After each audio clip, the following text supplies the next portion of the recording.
Ya está con nosotros Everardo Lovera en Campo Limpio.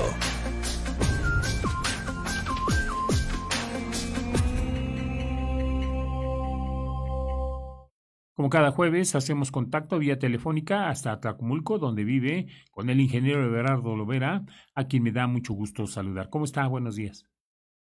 Pues bien, don Guillermo, estaba usted hablando de las recomendaciones, pues para todo el mundo, pero en especial para los chiquillos y para los viejitos como nosotros, este, en relación al invierno, ¿no? Así es. Que hay que cuidarse. Bien, pues Bueno, sobre ese sí, tema va a hablar, ¿no? Y también, para que pongan especial atención nuestros radioescuchas, una receta para combatir el colesterol y los triglicéridos. Adelante. sí. Antes, déjeme darle un poco de seguimiento. Hay la participación de lo que se llama sociedad civil en el tema que ya habíamos hablado, de esta labor coordinada de todas las instituciones del gobierno federal, en donde está Semarnat, la Secretaría de Salud, la Secretaría de Agricultura, la Secretaría de Economía, la del Trabajo, la del Bienestar, y algunas instituciones, incluida la Profeco, la Procuraduría Agraria, es decir, todas las que de alguna manera tienen una forma de intervenir en la producción, distribución y hasta pues la regulación en el consumo de alimentos. ¿Y todo por qué? Pues porque se pretende hacer efectivo, eficaz el derecho a la alimentación que la Constitución en su artículo cuarto tiene previsto. Y bueno, también déjeme abrir un paréntesis, hay un frente parlamentario contra el hambre que preside la senadora Ana Lilia Rivera. Ella fue antes diputada por Tlaxcala y ahorita pues tiene esta doble o triple responsabilidad. ¿Por qué? Porque están discutiendo en el Senado de la República la ley reglamentaria del derecho a la alimentación. Acuérdese que pues la ley de leyes pues es la Constitución, pero cómo se reglamenta cada una de las responsabilidades o de los derechos que consagra la Constitución, bueno, pues hay reglamentos. Y también la diputada federal Aleida Alavés, que tienen este conjunto o están conduciendo el análisis y el debate para cómo hacer eficaz cómo hacer que el Estado cumpla efectivamente a todos los ciudadanos su derecho a estar bien alimentado. Bueno, pues en esto del GISAMAC hay una parte que la representa, en este caso, la licenciada Doré Castillo, que es representante de algo que le llaman coalición contrapeso.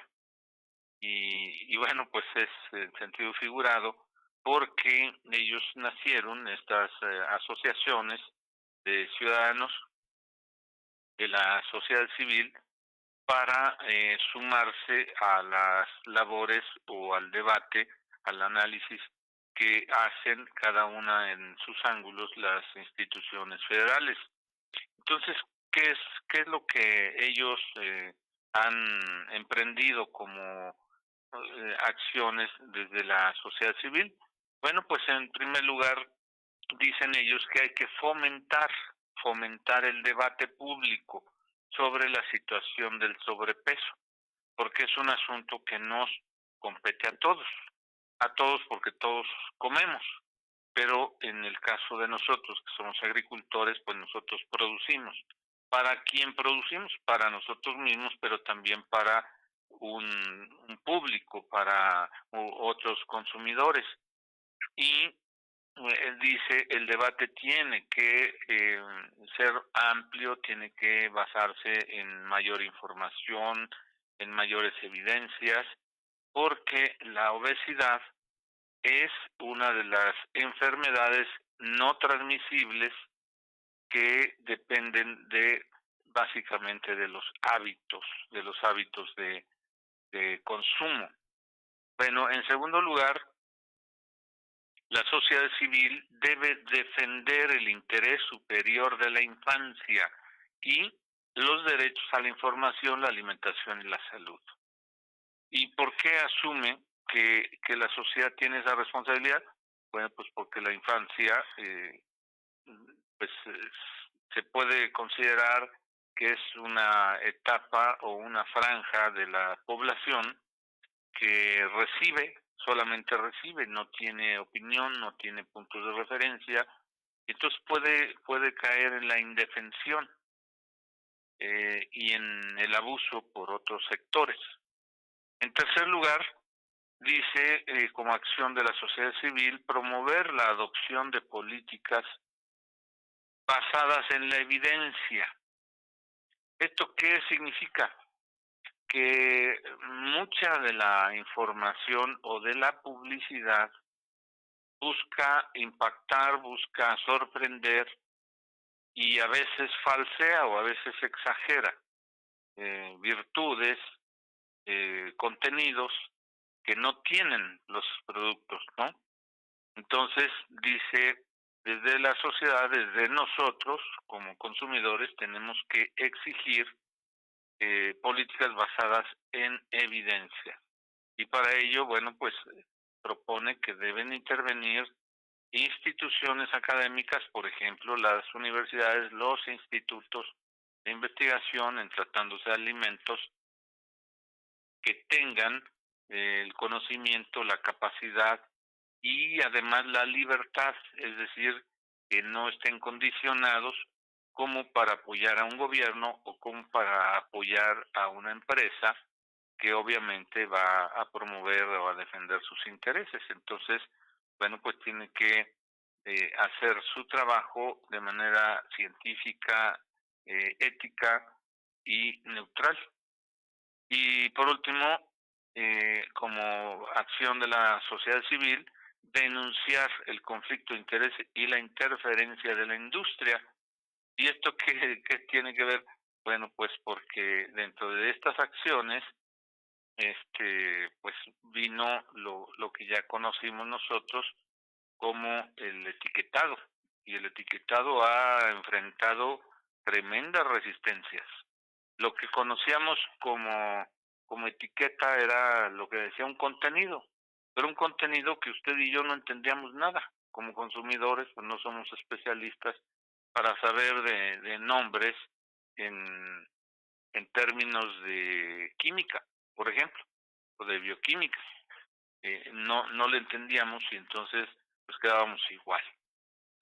Y lo que se propone en esto del debate público es que el entorno, es decir, no solamente lo que dice una etiqueta o lo que dice un envase, sino que el entorno tiene mucho que ver. Y el entorno, pues es la barda, ¿cómo se llama? Las panorámicas, los mensajes en televisión, todo eso es el entorno que va condicionando una conducta. Todo el mundo conoce, por ejemplo, la Coca-Cola y todo el mundo piensa un refresco y de inmediato a su mente dice Coca-Cola, por ejemplo. Eso es lo que se refiere al entorno. ¿Y por qué la sociedad civil tiene que intervenir en estos aspectos? Bueno, pues porque México ocupa el 4º lugar mundial en consumo de alimentos ultraprocesados y de ello el 30% del consumo calórico diario proviene de productos ultraprocesados. Lo más grave, mire, 8 de cada 10 niños todos los días consumen bebidas azucaradas, todos los días. Y un, un, una referencia grave es que hace apenas 20 años los niños de ese momento tenían un consumo de alrededor de 43 kilos por año de frijol o alguna leguminosa. Bueno, pues ahorita está apenas en 11 kilos por año. Los niños dejaron de consumir frijoles, pero aumentaron el consumo de galletas. Y si usted se mete a un Oxxo o a cualquier miscelánea, pues va a encontrar miles de presentaciones, todas atractivas en colores, en aromas, en sabores, de galletas. Y eso ha traído más obesidad. Entonces, ¿qué propone dentro de las propuestas de acción, aparte de, pues, modificar los entornos alimenticios? ¿Cómo se puede modificar los entornos? Pues impulsando la producción, distribución y consumo de alimentos sin procesamiento, es decir, todo, y poníamos la vez pasada, por ejemplo, todas las frutas, las verduras que se consumen sin pasar por el calor, y de ellas, pues,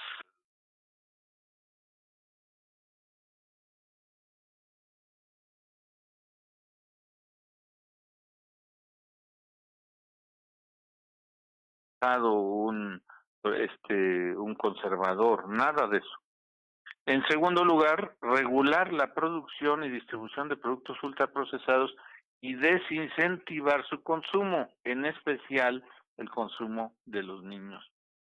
Entonces, además del etiquetado basado en el perfil de los nutrientes, no de esos nombres raros que no entendemos, sino cuál es el origen del nutriente o en qué tiene mayor contenido de nutrientes y su efecto posible al consumirlo. Y sobre todo que estas etiquetas estén basadas en evidencias científicas y no solo en lo que el industrial está diciendo que contiene. Entonces, para ello están logrando el respaldo de organismos internacionales, a partir de la ONU, la Organización Mundial de Salud, instituciones académicas, etcétera. ¿Y qué se busca con todo esto? El propiciar el consumo de alimentos naturales. Si no se puede retirar totalmente la publicidad que va dirigida a los niños, bueno, pues disminuirla o cambiarla radicalmente para que guarde un equilibrio. Esto, bueno, pues ha tenido su costo. No solamente al principio la industria o los industriales eran indiferentes, ¿no? Sino que los industriales interfieren, obstaculizan las labores de la sociedad civil y de las instituciones gubernamentales que buscan estos propósitos, desviando la atención, confundiendo con argumentos falsos o retrasando o entorpeciendo la aplicación de estas reglas. ¿Y por qué? Bueno, pues porque con todo ello van difiriendo, van retrasando la corrección de nosotros en nuestro consumo, y esto produce pues una debilidad en la salud. Ahorita comentábamos respecto de la prepandemia, cómo estábamos antes de que tuviéramos pandemia. Bueno, pues esta predominancia de obesidad fue una de las causas de que pues nos haya pegado mucho la pandemia y que todavía no termine de retirarse, y que debemos de ahora sí ir ajustando estos hábitos de producción, distribución y consumo. Ya explicamos antes lo que es un sistema agroalimentario. ¿Cómo ve, don Guillermo? Pues sí, muy interesante, tiene usted toda la razón, ni cómo refutarla. Bueno, pues regresando al tema que usted comentó, dice que una de las especies de la familia botánica de los cardos, que es común para el Mediterráneo, la alcachofa. La alcachofa se desarrolló o se conoce desde los tiempos antes de Cristo, en la época de los romanos, y todavía en este momento en Italia es el país que se produce y se consume la alcachofa. 470,000 toneladas al año. Para tener un punto de referencia, pues en México se producen nada más 10,000. O sea, 47 veces más en Italia se produce y se consume la alcachofa, porque ellos tienen la cultura, así como nosotros consumimos más maíz y más chile y más calabaza. Bueno, entonces, pues es del norte de África, del sur de Europa, allá ellos producen de 8 a 10 toneladas por hectárea. Entonces, ¿qué es la parte que se consume?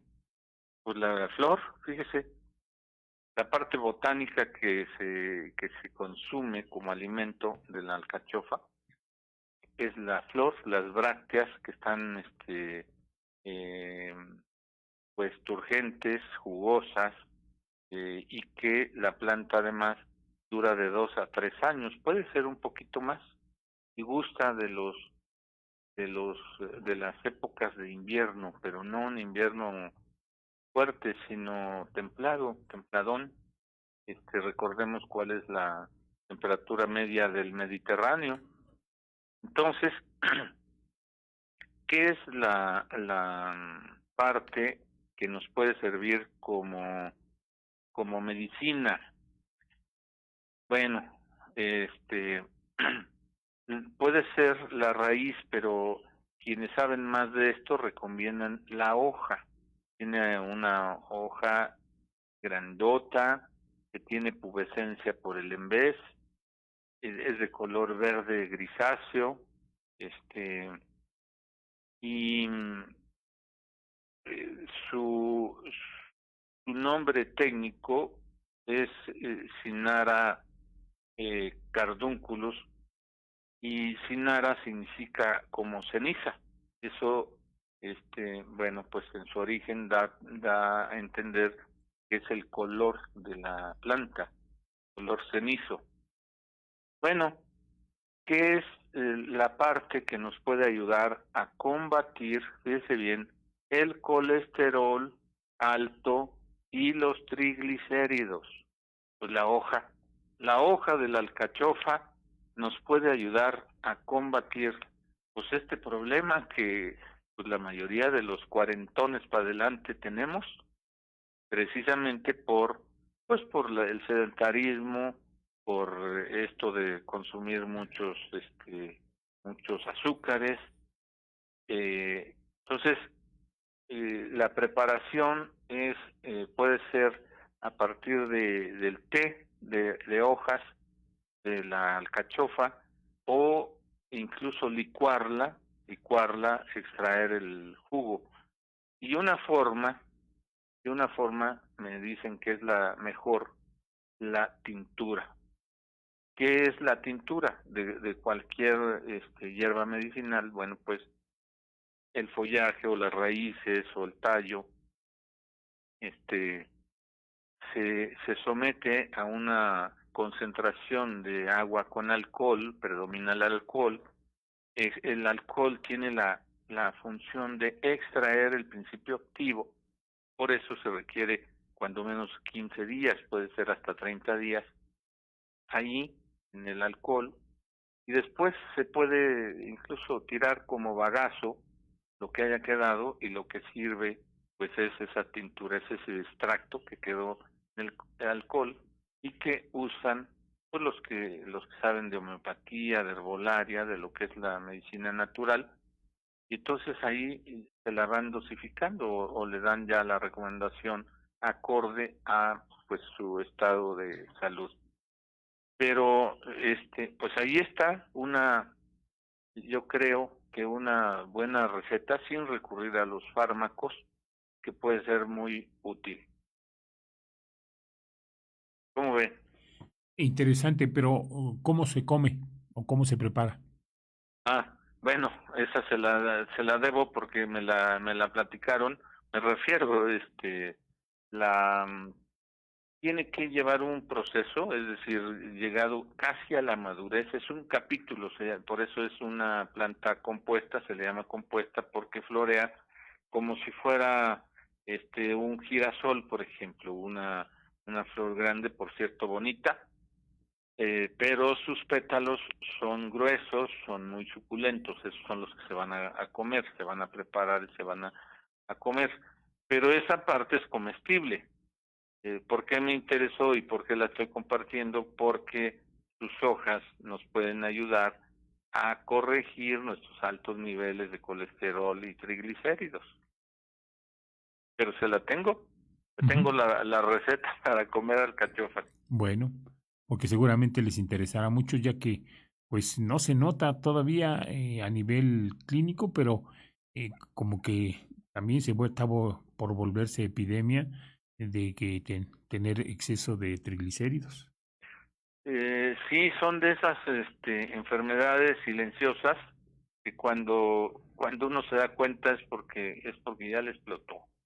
Entonces, por eso sí es recomendable acudir cuando menos una vez, si se puede 2 veces al año, a un análisis de laboratorio, y ahí va a detectar ciertas cosas, ciertos inconvenientes que ya va cargando uno.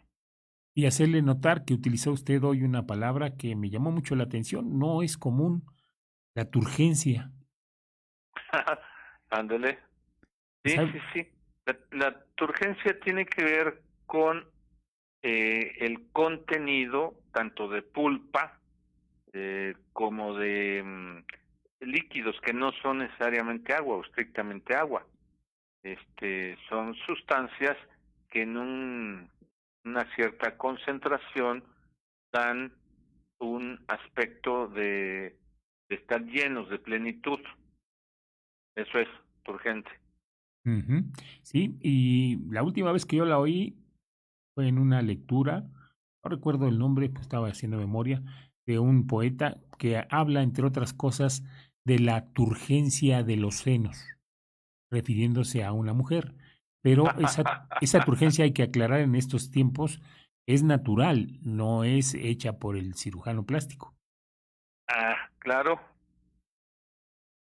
¿Mm? Entonces, pues Bueno, muchas gracias por todo. estamos a sus órdenes como siempre. Muchas gracias. Adiós. Gracias al ingeniero Everardo Lovera. Hacemos una